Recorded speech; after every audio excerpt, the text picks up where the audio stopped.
and welcome to the Nexus for another film review. Today we're going to review Ghostbusters Afterlife. It's out now at all cinemas. If you have not seen this movie, go and see it. It's excellent. There's a few things I want to say just before we really delve into it. Firstly, you don't have to have seen Ghostbusters, the first one, to know what's going on in this film.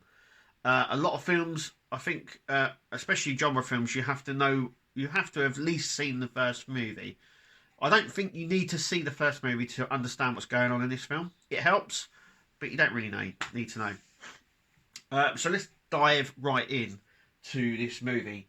The nostalgia level on this is well high. It's for me. It was the perfect film to sequel, really, to the first Ghostbusters movie, and yeah, this is. I think they're gonna go really far with this now. It's. I mean, if you go back to obviously the disaster of the 2016 all-female crew of Ghostbusters, I sort of see that as a parallel universe or a different universe altogether. This is just perfect. It's very well written.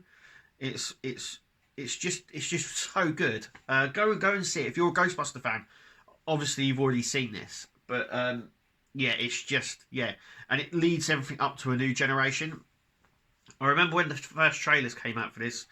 A lot of people were like, "Oh, it's too Stranger Things," and because it had the characters from that, also as well because Stranger Things was very popular back then. But yeah, it's. I mean, this was supposed to be released in 2019. It's now 2021. It's just it blew all expectations out of the water. Your kids will love this. It will get them into it. It's just excellent. It's a perfect sequel from the first movie. It's just perfect. I really like this film. I can see why people got sort of upset and crying about this film. I think because of the nostalgia. I think what's happened over the last 5 years, I would say, is that I think film production companies and stuff like that are starting to realise when they reimagine stuff. So like the 2016 movie, like they did with Star Wars as well, is that they sort of we'll modernise this, and what this film does, and stuff in Star Wars as well with the Mandalorian and stuff like that. The reason those things and this is so popular is because they've used the original as a base instead of trying to overdo it, and they've got that nostalgia. Maybe we've got the Ecto one, and it's got that feel to it, just like other things that have come back and that have been ultimately very, very, very, very popular.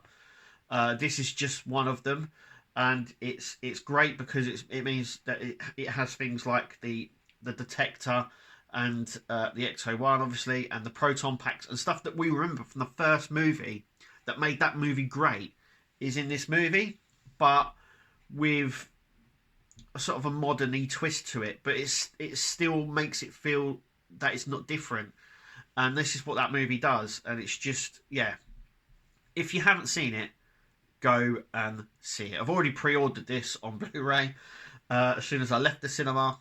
It's one of those movies as well, I think, where you watch it and you can watch it over and over again and still pick up little bits from it that you might have missed. I guarantee that I missed something when watching this at the cinema. But yeah, it's such a good movie. Go and see it right now. That is my advice to you. Is if you're on the fence about it, or you don't even know what to watch at the cinema, go and see this.